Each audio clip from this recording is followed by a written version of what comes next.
Welcome to the official YouTube channel of forturnia.com.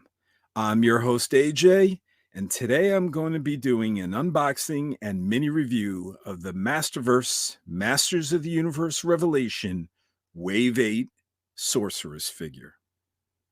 So first, let's take a look at this packaging and this awesome artwork. The artwork, as usual, is fantastic here. This time, I'm not sure who the artist is. I wish it was listed on the box, but it's not. And I know that there's been several artists that has worked on the Masterverse line. So in fear of getting the artist wrong, I'm just going to generally say that the artwork is terrific.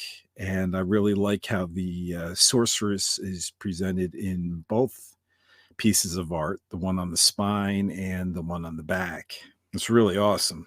Now, in regards to the bio, if you've seen Masters of the Universe Revelation, this information here, there's nothing earth-shattering, there's nothing new, and it doesn't require discussing. So let's get the birth mother of Teela, aka Teela Na, out of the box, and let's check her out.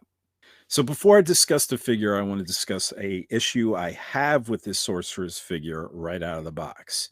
I actually had this problem even before I received this figure, all the way up to when they released promotional pictures. And that was in regards to the coloring of the Sorceress cloth wings / cape. If you look at the Powerhouse Animation Studios model sheets, and if you look even at the Masterverse artwork on the box, you'll notice that there is supposed to be orange on the inside of her wings as well as the outside of the wings. And for some reason, there is only orange feathers on the outside of her wings / cape. I actually brought this to Mattel's attention several months ago. It was probably too late for them to make any changes, but I was hoping somehow before, we had no idea when this figure was coming out, that maybe they could get this change in before they started their production run, but alas, no luck with that. So considering that I'm going to be displaying this from the front, I think I'm going to actually try turning around this cape, flipping this cape, these wings. So the orange actually reflects on the inside of her wings and not on the outside. And I'm not sure if it's going to work, but I'm going to give it a shot. So in a way, this is funny. I've never done this before, but on this figure review, the first thing I'm going to start is with a little customization. But I really think this is going to enhance her look. And if this is actually easy to do, there might be a lot of collectors out there that want to do it. So first, let me pop off her head here. Okay, and this slips off easily.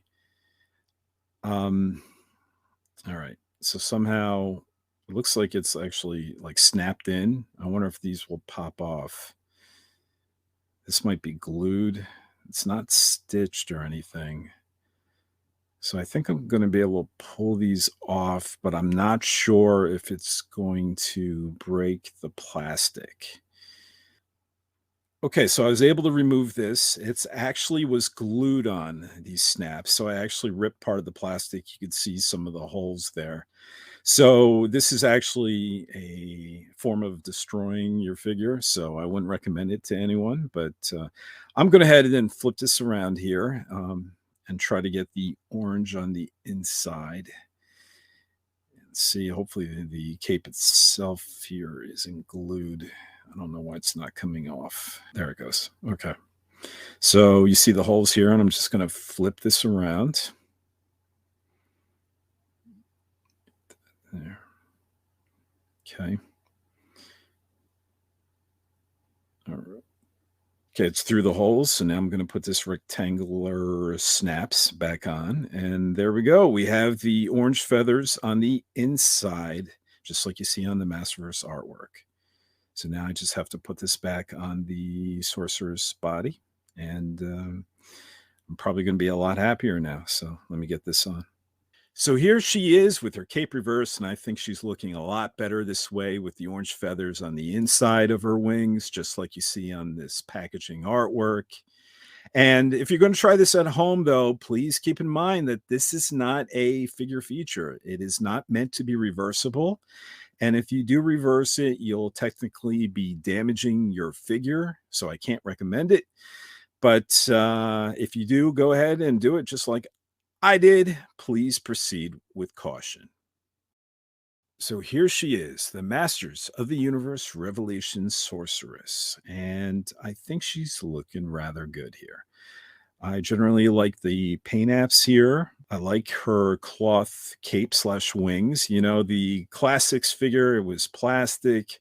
So was the Club Grayskull Filmation figure. She had plastic wings. And here, this time, it's cloth goods. And you know what? I think I like it. So let's take a closer look at her face sculpt. So here's the face. And I think Mattel has done a real good job here with the sculpting, you know, not just her head, but the facial features. And look at those paint apps. Yep, it's very clean. It's really well done. It's once again, Masterverse is continuing the trend of really making terrific female head sculpts and paint apps for those head sculpts. So nice job, Mattel. This is a good looking sorceress, I think. So let's focus a little more on the wings of the sorceress. Even though I like the look, and I'm happy that it's made out of soft goods, this cape slash wings, it does come sort of wrinkled up in the box, and unfortunately, it's never going to spread out completely. I mean, even if I iron it, I think it's going to roll some bit. So that might be a little annoying to some people. And it also hinders articulation. It stays on her arms with these bands, one set of bands around her biceps slash elbow joints, and the other set of bands around her forearms. And it's basically limits how far she can raise her arms. You know, on the artwork here, we see her arms spread out as she's doing a magical pose. And I really don't think we can simulate that pose without ripping the cape. I was trying it and it doesn't seem like we can do that. Also, her head kind of limits articulation. I would love to pose her head in different angles, but because of that falcon headdress, it really limits her head from turning side to side and up and down.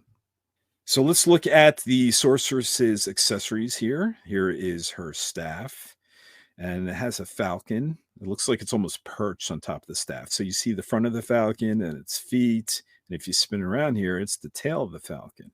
So it actually looks like it's perched up on the staff, which is very cool. So I think it's a good looking staff. And when you put it in her hand here, I noticed that she really has a nice tight grip. You might even actually struggle with pushing this in. There we go. And she also comes with a pair of magic casting hands. But when you look at these hands, they almost look like grabbing hands, don't they? I mean, they really don't look like spell casting hands, not like the hands you see on the Masterverse artwork on the box, or not like the hands you see on other figures like Evelyn. So it's really strange. I would have preferred more classic spell casting hands. So I've never been a big fan of the classics sorceress figure. I didn't like her head sculpt, and she really had these crazy wings that really stuck out, fanned out in that weird, awkward, piecemeal kind of way. So I never picked up that figure. But the figure I did like is this Club Grayskull Filmation sorceress figure. So here's the comparison between the two figures, and you can tell the creative liberties that they took between the filmation style and the Masters of the Universe Revelation style. And they gave her more of a motherly outfit. I'm sure Tila didn't appreciate her mother walking around in a short skirt. So this is definitely has to be less embarrassing for her. And it's more regal for the sorceress, right? She looks more sophisticated, mature, and commanding. So I can appreciate the change. Now, what's also interesting is there is a change on the stomach of the sorceress in comparison to the initial promotional picture that was released by Mattel. If you remember on that promotional picture, on her waist, there was black paint to accent her feathers, but on the actual figure, it's not there. It's just molded, and you can see it there based on the shadow of the molding. And this is really a preferable way to me, and I'm glad the paint didn't end up on the final figure. Now, while I do love the staff that we got with the Sorceress, I do believe we're missing something important, and that is the falcon, the Zoar bird. Both the Classics figure and the Club Grayskull figure came with a Zoar, but unfortunately, Masterverse does not. And this is really a key part of this character, the fact that not only does she look like in human form a falcon, but she can transform into one. So I really wish one came with this figure, and it really feels incomplete without it to me.